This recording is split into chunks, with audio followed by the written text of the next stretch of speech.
Alors, je vous invite à ouvrir la parole de Dieu dans le psaume 91.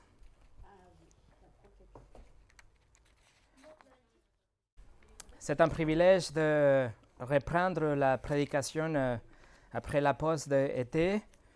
On était vraiment bénis par la prédication de John Glass, comme vous le savez, et maintenant on fait la transition à une nouvelle saison de prédication en direct ou présentielle et l'exposition d'un livre de la Bible verset par verset, comme on fait d'habitude. En même temps, tant de choses se sont passées dans les derniers mois, tant de choses ont changé dans notre vie personnelle, mais aussi autour de nous, que nous voulons faire quelque chose avant de commencer une prédication de notre livre. Vous le savez, la variante Delta, Afghanistan, le pass sanitaire, la vaccination obligatoire, la troisième dose, instabilité, anxiété, les temps changent si rapidement, la quantité d'informations est si écrasante, l'incertitude est si réelle, que nous devons vraiment être ancrés dans la parole de Dieu. Nous devons vraiment poser nos pieds sur un sol inébranlable. Nous devons reposer notre esprit dans la immuabilité du caractère de Dieu et pour après pouvoir nous allonger tranquillement sur la souveraineté et la bonté de Dieu. Et c'est exactement ça ce que le psaume 91 fera pour nous aujourd'hui. Le psaume 91 va nous amener au-delà de la futilité de notre vie. Il va nous apporter au-delà de nos petits soucis et de nos petites préoccupations. Le psaume 91 nous fera voler très haut vers la fidélité de Dieu pour après nous faire atterrir sur le bras d'un Père qui nous aime. De plus, le psaume 91 colle parfaitement avec la fin de notre étude de Romains chapitre 8 qu'on a fini la semaine dernière avec John Glass. C'est un psaume majestueux, peut-être vous avez mémorisé quelques versets déjà. C'est quelque chose de très très beau. Campbell Morgan, un évangéliste et enseignant de la Bible vers la fin des années 1800, il a dit que le psaume 91 est un des plus grandes possessions des saints. Simeon Marotte de Muis, un hébraïste et commentateur de la Bible au XVIIe siècle, il a dit: le psaume 91 est une œuvre unique en son genre qui ne soit jamais parue. Il est impossible d'imaginer quelque chose de plus solide, de plus beau, de plus profond ou de plus orné. Charles Spurgeon, le prince des prédicateurs, il a dit par rapport au psaume 91, il a dit: de toute la collection de psaumes, il n'y a pas de psaume plus réconfortant. Son ton y est élevé et maintenu tout au long. La foi y est optimale et il est exprimé avec noblesse. Personnellement, le psaume 91 m'a aidé beaucoup dans les derniers mois. Le psaume 91, c'est quelque chose que j'ai même collé juste là, à côté de mon ordinateur, pour pouvoir me rappeler chaque jour. Et je suis sûr que c'est quelque chose qu'on a besoin, nous tous, en tant qu'une congrégation. Et c'est pour cela qu'aujourd'hui, et le dimanche prochain, nous allons examiner ces chefs-d'œuvre. Je suis sûr que le psaume 91 va préparer notre cœur non seulement pour une nouvelle saison en tant qu'une congrégation, mais aussi va nous habiliter pour faire face à tout ce que les prochaines semaines, les prochains mois, les prochaines années vont amener à notre porte. Voilà ce qu'on va voir aujourd'hui. Mais avant de commencer, on va prier. Seigneur, je te remercie pour le psaume 91. Je te remercie pour ta parole. Mais aujourd'hui, que nous souffrons cette psaume, Seigneur, c'est ma prière que tu nous parles, que tu nous aides à comprendre et saisir vraiment ce que tu veux qu'on arrive à comprendre. Seigneur, tu le sais, comment les temps sont étranges en ce moment, mais je suis sûr qu'à travers l'étude de ta parole, nous pouvons trouver ces rochers immuables, cette encre pour pouvoir être solide et posé. Seigneur, je te demande de bénir la prédication de ta parole, s'il te plaît. Au nom de Jésus. Amen. Le titre de ce message est « À l'ombre du Tout-Puissant », première partie. Et nous allons commencer pour lire le psaume 91. Et notre sujet d'étude aujourd'hui sera le verset 1 jusqu'au 6, et la semaine prochaine, nous allons voir le reste. Alors, Psaume 91, verset 1. Celui qui habite sous l'abri du Très-Haut repose à l'ombre du Tout-Puissant. Je dis à l'Éternel, tu es mon refuge et ma forteresse, mon Dieu en qui je me confie. Oui, celui qui te délivre du piège de l'oiseleur, de la peste dévastatrice. Il te couvrira de ses ailes et tu trouveras un refuge sous son plumage. Sa fidélité est un bouclier et une cuirasse. Tu ne redouteras ni les terreurs de la nuit, ni la flèche qui vole durant le jour, ni la peste qui rôde dans les ténèbres, ni le fléau qui frappe en plein midi. 6 000 tombent à côté de toi et 10 000 à ta droite. Tu ne seras pas atteint. Ouvre seulement les yeux et tu verras la punition des méchants. Oui, tu es mon refuge éternel. Tu fais du Très-Haut ta retraite. Aucun mal ne t'arrivera. Aucun fléau n'approchera de ta tente, car il donnera ordre à ses anges de te garder dans toutes tes voies. Ils te porteront sur les mains, de peur que ton pied ne heurte une pierre. Tu marcheras sur le lion et sur la vipère, tu piétineras le lionceau et le dragon. Puisqu'il est attaché à moi, je le délivrerai, je le protégerai, puisqu'il connaît mon nom. Il fera appel à moi, et je lui répondrai. Je serai avec lui dans la détresse, je le délivrerai et je le honorerai. Je le comblerai de longs jours et je lui ferai voir mon salut. Voilà la parole de Dieu. Ce superbe psaume est un psaume anonyme. La tradition juive nous dit que le psaume 91 doit être attribué à Moïse parce qu'ils disent que le psaume que n'ont pas d'auteur doit être attribué à l'auteur du dernier psaume, le psaume précédent. Et comme on sait bien que le psaume 90 a été écrit par Moïse, ils disent que le psaume 91 peut-être a été aussi écrit par Moïse. Mais en réalité, il n'y a aucune raison pour soutenir cette tradition, même si c'est vrai qu'il y a quelques idées que nous pouvons retrouver dans les 3 psaumes, 90, 91 et 92. C'est vrai qu'il y a une sorte de flux de pensée, mais nous ne sommes pas sûrs si c'était Moïse ou pas. Le psaume 91 peut être divisé dans 3 grandes sections. Et chaque section dépend des pronoms utilisés tout au long de ces psaumes. Le psalmiste commence en parlant de « moi ». Il parle dans la première personne, il dit « je ». Après, il change pour parler dans la 12e personne, ou plutôt il parle à une 12e personne, il parle à toi, 12e personne de singulière. Et vers la fin de ce psaume, nous trouvons la 3e section avec une 3e personne qui semble répondre à tout ce qui a été affirmé déjà. Jean Calvin, il cite un érudit, Michaelis, qui disait que c'est possible que ce psaume était chanté par 2 chorales différentes. La première chorale chantait la première section, la deuxième chorale la 12e section, et après ensemble, ils chantaient la 3e section, car c'était Dieu même qui affirme ou qui répond, qui confirme tout ce qui a été chanté auparavant. Et c'est ça que nous allons utiliser pour diviser notre temps aujourd'hui. Nous allons diviser notre temps aujourd'hui et le dimanche prochain dans ces 3 grandes parties. Nous allons voir d'abord, numéro 1, la assurance du psalmiste. Numéro 2, nous allons voir l'enseignement du psalmiste. Et numéro 3, nous allons voir la confirmation du psalmiste. Alors on commence avec la première partie, numéro 1, la assurance du psalmiste.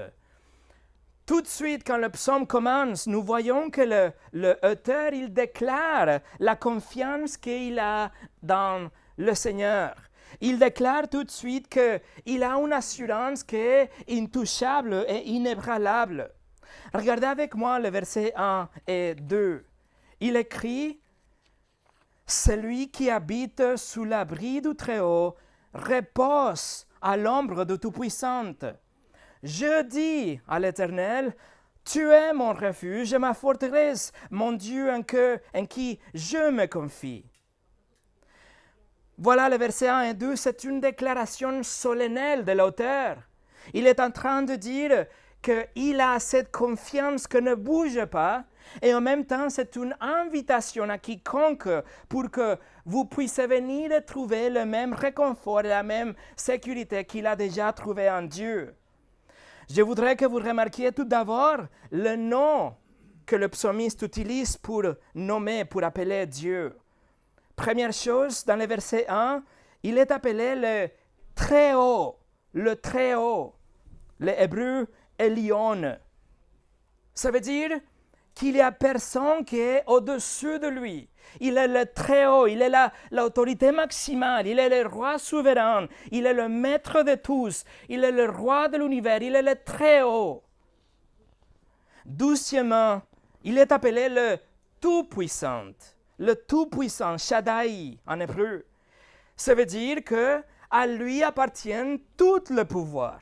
Il n'y a rien qui est trop difficile pour lui. Il n'y a rien qui est trop compliqué pour lui. Il n'y a rien qui est en dehors de sa portée ou au-delà de son contrôle ou trop difficile pour contrôler ou pour achever ce qu'il veut faire. Le Tout-Puissant. Troisièmement, dans le verset 2, nous trouvons le nom l'Éternel. Et vous le savez, chaque fois que vous voyez dans votre Bible en français l'Éternel, derrière nous trouvons le nom de Dieu, le nom qu'il a révélé à Moïse, Yahweh. C'est le nom de Dieu. C'est-à-dire que le psalmiste est en train de confirmer qu'il a confiance dans le Dieu d'Abraham. Il parle de Dieu de David, il parle de Dieu de la Bible, il parle de Dieu de l'Église, Yahweh. Quatrièmement, dans le verset 2, nous trouvons le nom tout simplement Dieu, Dieu, Eloha. C'est-à-dire qu'il est le Créateur. S'il est Dieu, il est celui qui donne la vie et celui qui reprend la vie, celui qui soutient la vie, celui le seul qui est digne de toute notre louange. Il est tout simplement Dieu. Alors si nous considérons le nom que le psalmiste a utilisé déjà dans les versets 1 et 2, il a dit le Très-Haut, le Tout-Puissant, Yahweh, Dieu. Nous pouvons déjà commencer à comprendre pourquoi le psalmiste a une telle assurance dans le Dieu de la Bible, dans ce qu'il écrit, dans ce qu'il déclare. Et bien sûr, celui qui habite sous l'abri de ces dieux-là sera protégé. C'est sûr. Quelqu'un qui est à l'ombre de ces dieux-là, s'il est vraiment le Très-Haut, le Tout-Puissant, Yahweh, le Dieu de la Bible, c'est sûr qu'il est protégé, plus sûr, plus protégé que dans une forteresse. C'est-à-dire qu'il est digne de confiance. Et on a que tout simplement, nous devons juste ouvrir les Écritures pour voir qu'il est digne de confiance parce qu'il fait ce qu'il a dit qu'il fera. Il est fidèle. Regardez le verset 1, encore une fois. Il écrit « Celui qui habite sous l'abri du Très-Haut repose à l'ombre du Tout-Puissant. » Et ici, sous l'inspiration de Dieu, le Saint-Esprit, le psalmiste écrit que la personne qui habite à l'abri de Dieu, il peut se reposer à l'ombre du Tout-Puissant. Et c'est intéressant de savoir que le mot traduit comme « abri » ici fait référence plutôt à un lieu secret. Il est en train de parler d'un lieu où vous pouvez vous cacher. C'est un lieu secret. Il n'y a rien de mystique ici. Il n'y a rien de une cachette en Dieu, un lieu secret avec Dieu. Non. Tout simplement, c'est un endroit de sécurité, un endroit où vous pouvez vous mettre pour être en dehors ou plus loin de la portée de votre ennemi. Et en fait, le même mot est utilisé, par exemple, dans 1 Samuel chapitre 19, quand Jonathan dit à David que son père, Saül, le roi, il veut le tuer et que David doit aller chercher et trouver un endroit secret, un lieu secret pour se mettre en sécurité. Le même mot est utilisé dans le psaume 27 et le psaume 31 dans les contextes de guerre. Et encore une fois, c'est David qui écrit, il dit qu'il doit trouver, il doit se cacher dans un lieu secret. Donc vous voyez déjà comment le psaume 91 est en train de nous encourager de chercher et trouver le lieu secret, le lieu de protection, le abri seulement en Dieu. C'est en Dieu le seul lieu secret que nous pouvons trouver pour notre protection. C'est en lui que nous pouvons trouver le vrai abri. C'est-à-dire que le psaume 91 est un appel à détourner les yeux de toutes les choses qui vous semblent vous donnent de la sécurité aujourd'hui. Le psaume 91 c'est un appel de détourner vos yeux de votre fonds de retraite et vos diplômes, et vos formations, et votre contrat de travail, votre schéma de vaccination, et votre gouvernement, et votre santé, et vos amis. Il faut trouver la sécurité seulement en Dieu, le Dieu de la Bible. C'est seulement lui qui peut vous mettre à l'abri. Tout le reste, la santé, le vaccin, vos amis, tout le reste est éphémère, tout le reste va passer, tout le reste est fluctuant. Mais celui qui habite sous l'abri du Très-Haut repose à l'ombre du Tout-Puissant. Et le mot utilisé pour reposer, ce n'est pas tout à fait se reposer, comme s'allonger, mais c'est littéralement demeurer. Demeurer, c'est de se loger là, c'est rester là, c'est d'habiter quelque part et ne bougez pas. C'est ça. Si vous allez habiter, si vous demeurez à l'ombre de Tout-Puissant, ça veut dire que vous êtes juste à côté de Dieu. Ça veut dire que Dieu est vraiment juste à côté de vous parce que vous êtes sous son ombre. Et personne ne peut vous toucher. Si quelqu'un veut vous atteindre, il devra tout d'abord passer par Dieu. Voilà la protection que vous avez si vous êtes à l'ombre de Tout-Puissant. Et le psalmiste le sait bien, il le sait à partir de sa propre expérience. Il en est persuadé. Il déclare avec assurance le verset 2. Regardez, c'est pour ça qu'il dit, verset 2, « Je dis à l'Éternel, tu es mon refuge. Tu es ma forteresse, mon Dieu en qui je me confie. » Mes amis, ne ratez pas ça. Il faut voir l'assurance du psalmiste. Même si la température augmente, même si vous avez l'impression d'être contre le mur déjà, quand l'eau monte, quand vous êtes fatigué de vous rester à flotte, c'est là que vous pouvez aussi dire avec toute sécurité, « Je te confie ma vie. C'est en toi que je me confie, tu es mon refuge et tu es ma forteresse. » Non seulement, écoutez, non seulement il est mon refuge, et le refuge c'est déjà pas mal. Le mot utilisé par refuge ici, c'est une cachette à l'extérieur, c'est quelque part pour vous protéger de la pluie par exemple. Non seulement tu es mon refuge, non seulement tu es ma forteresse, qu'ici c'est plutôt un bastion sur une montagne, quelque chose d'impénétrable, mais aussi, tenez-vous bien, comme dit John Glass, mais aussi, tu es mon Dieu. Tu n'es pas seulement un abri, tu n'es pas seulement une forteresse, mais tu es mon Dieu. Je t'appartiens. Tu te soucies de moi, tu me diriges, tu me protèges, tu es celui en qui je peux placer ma confiance. Tu es mon Dieu. Attention. En disant que Dieu est mon refuge, en disant que Dieu est ma forteresse, le psalmiste est en train de reconnaître qu'il y aura de la pluie, il y aura des ennemis, mais Dieu est toujours l'endroit, le bastion, la forteresse où je peux me cacher. C'est en lui que nous pouvons faire confiance. Il est le Dieu de la Bible, et non seulement il est le Dieu de la Bible, mais il est mon Dieu. Il est mon Dieu. Mes amis, sachez que c'est seulement en Dieu que nous pouvons trouver une vraie sécurité. C'est seulement en lui que nous pouvons trouver une vraie paix. Ma sécurité se trouve en Dieu lui-même, en Dieu le Tout-Puissant, le Très-Haut. nous devons savoir que son caractère ne change jamais. Nous devons savoir que nous pouvons lui faire confiance. Il est fidèle et on a sa parole pour nous montrer qu'il a fait ce qu'il a promis qu'il ferait.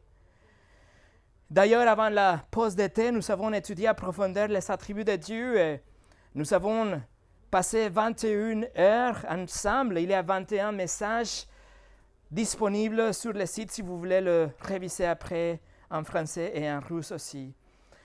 Voilà la assurance du psalmiste. Bien sûr que nous pouvons avoir la même assurance, mais pour avoir la même assurance, nous devons connaître le caractère de Dieu.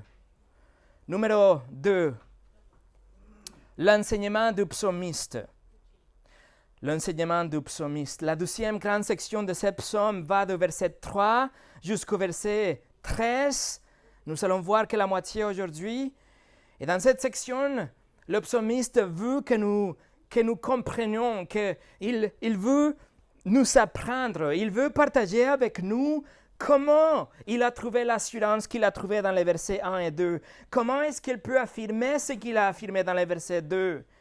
Et il va nous partager avec des métaphores, il va nous raconter, il va nous illustrer des situations de la vie pour pouvoir faire confiance en Dieu aussi. Et d'ailleurs, tous les versets ici, j'ai déjà dit, ils sont dans la 12e personne de singulier, donc il veut vraiment parler individuellement. Ce n'était pas quelque chose pour lire et pour appliquer à tout le monde, mais c'est quelque chose pour appliquer à chacun de nous. Et la vérité, c'est que peu importe ce que nous ressentions, peu importe ce que nous allons voir autour de nous, peu importe ce que le gouvernement ou notre lieu de travail, etc., amènera vers nous, la vérité, c'est que nous pouvons toujours faire confiance en Dieu. Nous pouvons le confier à notre vie, nous pouvons espérer qu'il déploie sa souveraineté. Nous pouvons être disponibles et dire que peu importe ce que sa providence amène, nous allons continuer à faire confiance en lui. Regardez le verset 3.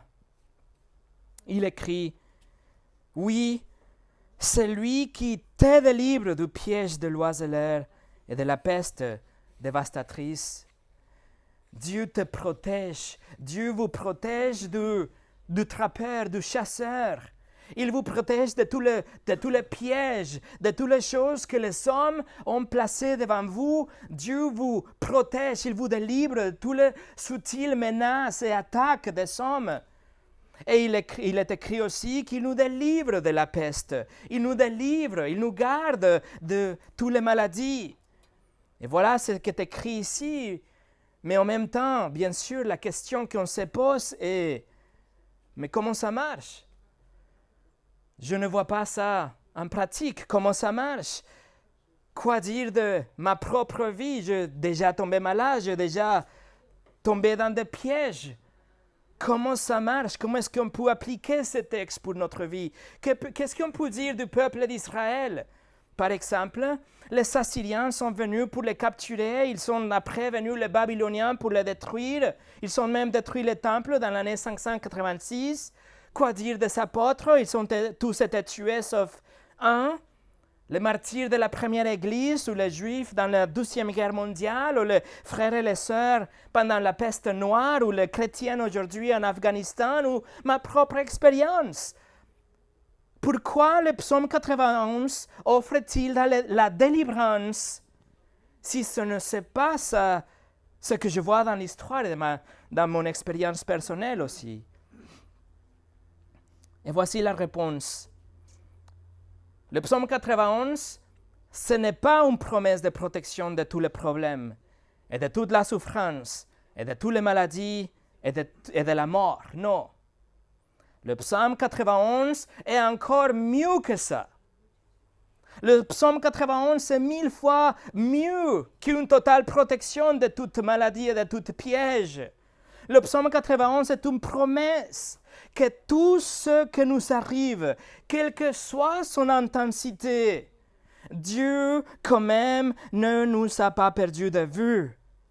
Il est toujours là avec nous et nous sommes quand même à l'ombre de Tout-Puissant.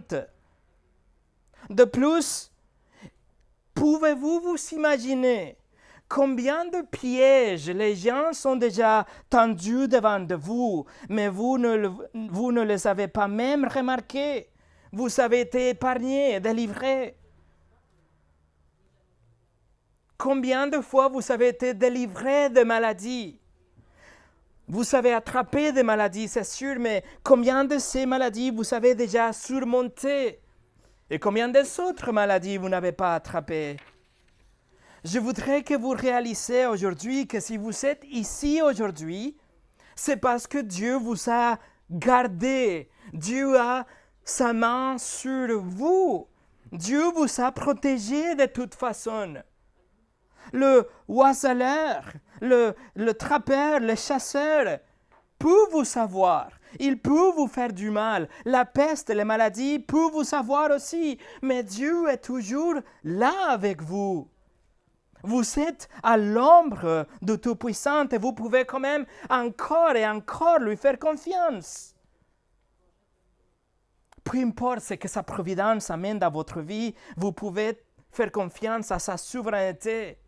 Vous pouvez confier votre vie à lui et vous pouvez aussi confier votre éternité à lui. Peut-être il va vous délivrer physiquement d'une situation pendant cette vie, mais certainement, il va vous délivrer éternellement.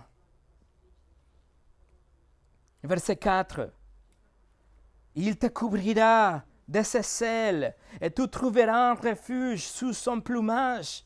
Sa fidélité est un bouclier et une cuirasse. Le psaume continue comme il fait d'habitude à peindre un tableau magnifique avec des mots. Et ici, nous pouvons imaginer un oiseau. Et il est là, le oiseau, et il étend ses ailes au-dessus du nid. Il protège les petits. Et c'est leur seule possibilité pour être vivant. C'est leur seule façon d'être protégés. Et d'ailleurs, le mot ici utilisé pour refuge, c'est le même que dans le verset 2 pour abri. C'est être protégé, être couvert. Et voilà, pour les petits, les ailes. Être couvert, être à l'abri, c'est la seule façon pour survivre. C'est la seule façon pour pouvoir vivre. Voilà, il s'agit d'un amour maternel. Il s'agit d'une protection paternelle. Il s'agit d'une couverture totale. Vous êtes entouré. C'est une attention particulière. Qu'il s'agisse d'une aigle puissante, ou qu'il s'agisse d'une humble poule, le oiseau, il protège son bien précieux. Il le protège de tout danger, de danger imminent avec son propre corps. Si le prédateur attaque, si la grêle tombe, si le feu ravage la forêt, le oiseau est prêt pour échanger sa vie pour la vie de ses petits. Il est prêt pour sacrifier sa vie. Telle est la protection que vous avez de la part de Dieu. Et pas étonnant que Jésus a utilisé la même image avec Jérusalem. Dans le livre de Matthieu, chapitre 23, verset 37, il a dit « Combien de fois j'ai voulu rassembler tes enfants comme une poule rassemble ses poussins sous ses ailes. » Et vous ne l'avez pas voulu. Le Seigneur Jésus-Christ, il a ouvert ses ailes pour ainsi dire. Il a ouvert ses ailes pour blinder et protéger à tous ceux qui viennent à lui. Pour le protéger de la colère de Dieu, parce que tous ceux qui ne sont pas rassemblés sous ses ailes, tous ceux qui sont à l'extérieur, ils vont souffrir de la justice et la condamnation à cause de leurs propres péchés. Mais la bonne nouvelle, c'est que les ailes de Jésus sont toujours ouvertes aujourd'hui et l'invitation est toujours valide. Venez à Jésus-Christ aujourd'hui en vous repentant de vos péchés et en plaçant votre confiance en lui seul. Et il va vous sauver, il va vous donner la vie éternelle. Pourquoi? Parce qu'il a satisfait la justice de Dieu. Comment? Avec sa vie parfaite, avec sa mort sacrificielle et sa résurrection victorieuse. Mais il faut venir. Il faut se humilier. Il faut reconnaître qu'on n'a aucune protection à nous-mêmes pour plaire Dieu, pour faire face à Dieu. Êtes-vous disposé à être rassemblés? Êtes-vous disposé à venir et trouver la seule sécurité en Dieu? Votre religiosité et vos traditions et vos bonnes œuvres, vos pèlerinages, vos icônes, vos prières, aucune de ces choses ne peut vous protéger de la colère de Dieu. La justice de Dieu va s'assurer que vous allez payer pour vos péchés, pour vos mensonges, pour votre convoitise, votre idolâtrie, votre blasphème, et soit vous payez en enfer pour l'éternité, ou vous croyez que Jésus a déjà payé pour vous et vous venez sous sa protection. Alors venez à Jésus aujourd'hui et trouvez le refuge sous ses ailes. Comment? Avec la repentance et en plaçant votre foi en lui seul. Pas Jésus plus quelque chose, Jésus seul. Et vous avez la promesse, et Dieu est fidèle, qu'il va vous sauver. Regardez la deuxième partie du verset 4. La deuxième partie du verset 4 est tellement merveilleuse. Je vous encourage à la mémoriser, l'écrire dans votre cœur, faire quelque chose, mais regardez, deuxième partie du verset 4. Sa fidélité est un bouclier et une cuirasse. Sa fidélité. Dieu est fidèle. Il accomplit toujours ce qu'il a prévu. Peu importe ce qui vient à votre vie, peu importe ce que vous arrive, ça a été déjà approuvé par Dieu. Rien ne vous arrivera en dehors de son plan. Rien n'était pas prévu pour Dieu. Il a tout fait pour que vous soyez ici aujourd'hui. Il est fidèle. Et s'il est fidèle, alors il est digne de notre confiance. Et le psalmiste nous dit que sa fidélité est un bouclier. Sa fidélité est un bouclier. Mais l'hébreu derrière bouclier fait référence à un long bouclier. Le bouclier que vous voyez dans le film, qui vous protège de la tête jusqu'aux pieds. Le grand bouclier, c'est une protection totale.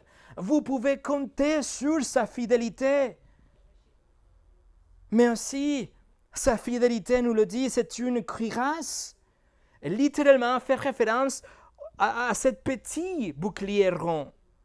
Le petit bouclier qu'il utilise dans les combats.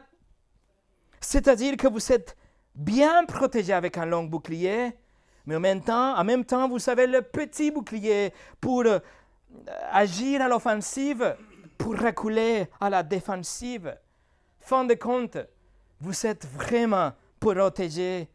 La fidélité vous protège. Et c'est rien à voir avec vous d'ailleurs. Tout est enraciné dans le caractère de Dieu, la bonté de Dieu, les attributs de Dieu que ne changeront jamais. Mais le hébreu, pour fidélité, sa fidélité est un bouclier.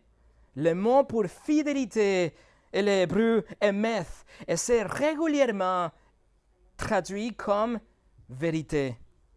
Vérité. Sa vérité est le bouclier. Sa vérité, c'est le long bouclier. Les 66 livres de la Bible que vous avez devant vous, c'est votre long bouclier. Pourquoi? Comment ça marche? Parce que quand je suis attaqué, je ouvre ma Bible et je vois et je dis, oui Dieu, je le vois. Tu l'as dit, tu l'as fait, tu l'as promis, tu l'as fait. Tu es fidèle. Je me protège avec ça. Il n'y a aucun mensonge qui peut m'attraper parce que la parole de Dieu est là pour me protéger. Dieu, tu es fidèle. Je le vois, je l'ai lu, je l'ai entendu, je l'ai étudié. Je peux te faire confiance. Tu n'as jamais fait quelque chose de mauvais. Tu es un bon Dieu, je le vois. Je te fais confiance. Voilà le bouclier. Vous êtes attaqué par la culpabilité. Et vous êtes attaqué par la solitude et le découragement et vous doutez de votre salut et vous êtes tenté et vous êtes confus et vous êtes secoué pour des épreuves. Vous êtes fatigué de votre péché. Vous luttez avec des mauvaises habitudes, de la colère, etc. Sa vérité est le bouclier qui peut vous protéger. Il ne faut pas chercher ailleurs, mes amis. C'est le livre devant vous. Saisissez votre bouclier.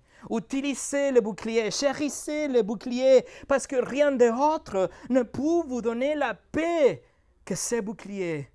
La protection que ce bouclier peut vous donner. Ça, c'est la vérité de Dieu. Le Dieu qui ne change pas nous a donné sa parole qui ne change pas. Voilà le bouclier. Sa parole est inspirée, inhérente, et suffisante et autoritative. Dieu nous parle à travers de sa parole. Sa parole ne changera jamais. Elle va vous garder. C'est la parole de Dieu qui nous fait dormir en paix. Non seulement sa fidélité est un bouclier, non seulement sa vérité est un bouclier, mais aussi le Fils de Dieu. Il est lui-même la vérité, le Seigneur Jésus-Christ. C'est Jésus-Christ le vrai bouclier, la vérité qui nous protège et qui nous couvre et qui nous garde d'une ruine certaine et d'une destruction éternelle. Le Seigneur Jésus. Regardez les versets 5 et 6. Tu ne redouteras ni la terreur de la nuit, ni la flèche qui vole durant le jour, ni la peste qui rôde dans les ténèbres, ni le fléau qui frappe en plein midi. Dans ces deux versets, nous avons 4, si vous voulez, étapes de la journée pour le pensée des Hébreux, aux Juifs. Une journée entière est capturée dans ces deux versets. Il divisait la journée dans 4 parties, le matin, le midi, le soir et la nuit. Et voilà, les 4 sont présents ici. Donc, le psalmiste est en train de nous dire que la protection de Dieu est totale, est toujours présente. La protection de Dieu ne s'épuise jamais. Chaque année, chaque heure et chaque jour, 7 jours sur 7, non-stop, pas de congé, pas de repos, pas de burn-out, tout le temps, à tout moment, vous êtes en sécurité parce que vous êtes à l'ombre de Tout-Puissant. Le verset 5 nous parle de terreur de la nuit, mais vous savez quoi? Le mot pour terreur, ça veut dire quelque chose mais vraiment terrifiant. Quelque chose purement démoniaque. Ce n'est pas un cauchemar de la nuit pour vous réveiller. Non, c'est un effroi, c'est une terreur. C'est quelque chose 100 fois pire qu'un voleur au milieu de la nuit à côté de votre lit avec un couteau. Là, c'est la terreur absolue au milieu de la nuit. Et Dieu dit, tu n'aurais pas peur. Les flèches dans le verset 5, des actes délibérés contre vous, des attaques directes contre vous, dessinés pour vous toucher, pour vous frapper, pour vous détruire. Les flèches, elles sont si rapides, elles sont si soudaines, elles sont si impossibles d'esquiver. Vous n'avez pas besoin même d'essayer de vous enfuir parce qu'elle va vous rattraper. Ce dont vous avez besoin, c'est d'un bouclier. Un bouclier pour vous protéger de ces flèches. Le verset 6 nous parle de la peste, un fléau ou une maladie, quelque chose qui vous traque, quelque chose qui vous suit, quelque chose qui essaie de vous savoir. Et c'est intéressant que le mot ici peut être traduit aussi comme épidémie. Épidémie, on parle de ça presque tous les jours. Mes amis, Dieu dit, vous n'aurez pas peur d'une véritable épidémie, de quelque chose qui va frapper au milieu de la journée, qui va détruire d'une façon violente, qui va dévaster votre ville, et devant tous les hommes, vous n'aurez pas peur. L'expression ici nous parle justement de ça, d'une destruction violente. C'est quelque chose que vous voyez, tout le monde est en train de mourir. Mais vous n'aurez pas peur. Pourquoi? Comment ça se passe? Comment est-ce que je n'aurais pas peur de quelque chose si terrifiant au milieu de la nuit et des flèches et d'épidémies? Pourquoi? Comment est-ce que je n'aurais pas peur? Réponse, parce que Dieu est en contrôle. Parce que vous êtes toujours à l'ombre de Tout-Puissant, parce que vous êtes toujours sous ses ailes, parce que vous avez toujours sa vérité comme votre bouclier. Mes amis, le psaume 91 ne vous épargne des mauvaises choses, mais il vous épargne de la peur aux mauvaises choses. Écoutez bien, psaume 91 égale pas de crainte. Psaume 91 égale pas de crainte. Vous allez réaliser que même si un fléau frappe et il y a la peste qui arrive, rien de ces choses n'était par hasard. Rien de ces choses était juste parce que vous étiez, je ne sais pas, méchant ou dans le péché, ou vous savez quelque chose fait pour le mériter. Non, tout ça, ça fait partie de Dieu, le plan de Dieu. Dieu a décidé d'amener ces choses dans votre vie. Il a convoqué même les épreuves par sa providence et son amour envers vous. C'est Dieu qui a soigneusement convoqué les épreuves dans nos vies. Et vous savez quoi? Nous pouvons lui faire confiance. S'il nous a amené toutes ces choses, nous pouvons nous reposer à l'ombre de Tout-Puissant. Il n'y a rien en dehors de sa portée. Il n'y a rien qu'il amène dans notre vie pour nous détruire. Tout est d'accord et selon son plan. Et son plan est parfait et son caractère est bon. Et nous avons sa vérité comme un bouclier quand les doutes arrivent. Et pour nous préparer pour finir, allez avec moi s'il vous plaît au livre de Job. Job chapitre 13.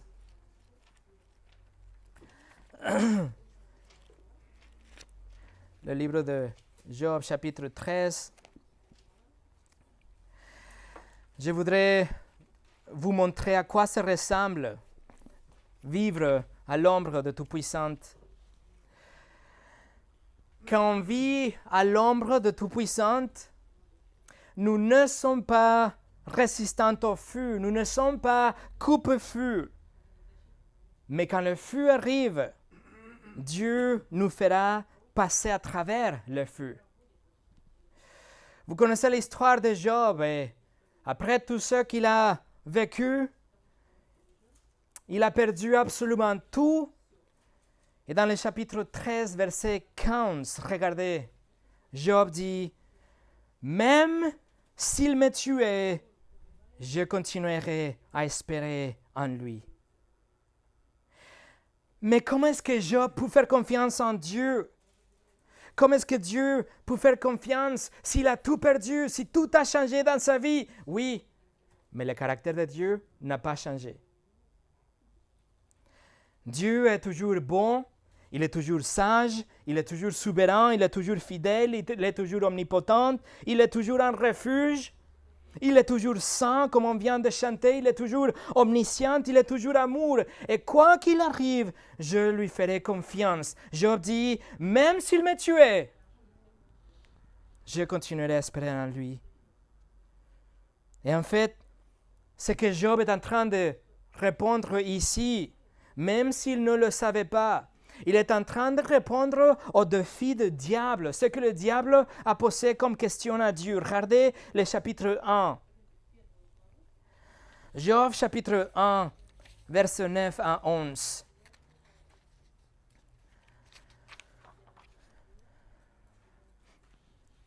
Job chapitre 1, verset 9 à 11. Satan répondit à l'Éternel, « Et de façon désintéressée que Job craint Dieu, ne l'as-tu pas entouré de ta protection? Lui, sa famille et tout ce qui lui appartient. Tu as béni le travail de ses mains et ses troupeaux couvrent le pays. Mais porte donc la main contre lui, touche à tout ce qui lui appartient, et je suis sûr qu'il te maudira en face. » Job répond, « Même s'il me tuait, je continuerai à espérer en lui. » Vous savez quoi? Dieu a vraiment enlevé cette protection, cet entourage de la vie de Dieu, vous le savez. Satan a déchaîné une attaque vicieuse sur la vie de Job et il a pris tout ce qui était précieux pour lui. Et en fin de compte, 13 chapitres plus tard, 12 chapitres plus tard, il dit, même s'il me tuait, il a tout pris déjà, mais même s'il me tuait, je continuerai à espérer en lui.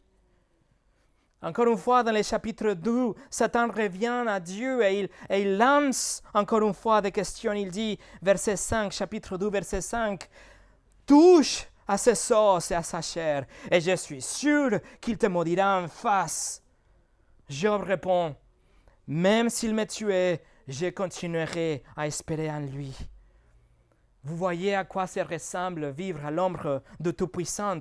La conviction de Job était inébranlable. Quand on vit à l'ombre de Tout-Puissant, la vie a un sens, mais aussi les épreuves, et aussi la maladie, et aussi la perte, et la persécution, et la discrimination, et les larmes, et la douleur, et même la mort. Oh mes amis, que nous détournions notre regard de toutes ces choses qu'il nous semble nous donner de la sécurité pour le fixer vraiment sur Dieu qui seul est le seul refuge. Que nous restions sous son refuge, que nous restions à l'ombre de ses ailes, qu'ensemble avec les psalmistes, nous arrivions à déclarer avec toute certitude le verset 2 de notre psaume. Je dis à Yahweh, tu es mon refuge et ma forteresse, mon Dieu en qui je me confie. Même si nous sommes entourés par des chasseurs, même si nous sommes entourés par des trappes et nous sommes poursuivis par la peste, et il y a des menaces que nous terrifient pendant la nuit. Et nous sommes la cible des attaques de nos ennemis. Et il y a de vraies épidémies qui nous harcèlent. Et il y a la destruction au milieu de la journée. Que même avec toutes ces choses, nous arrivions à déclarer avec le psalmiste. Je dis à Yahweh, tu es mon refuge. Mon refuge se trouve nulle part ailleurs. Tu es ma forteresse. Ma forteresse se trouve nulle part ailleurs. Mon Dieu en qui je me confie. Prions ensemble.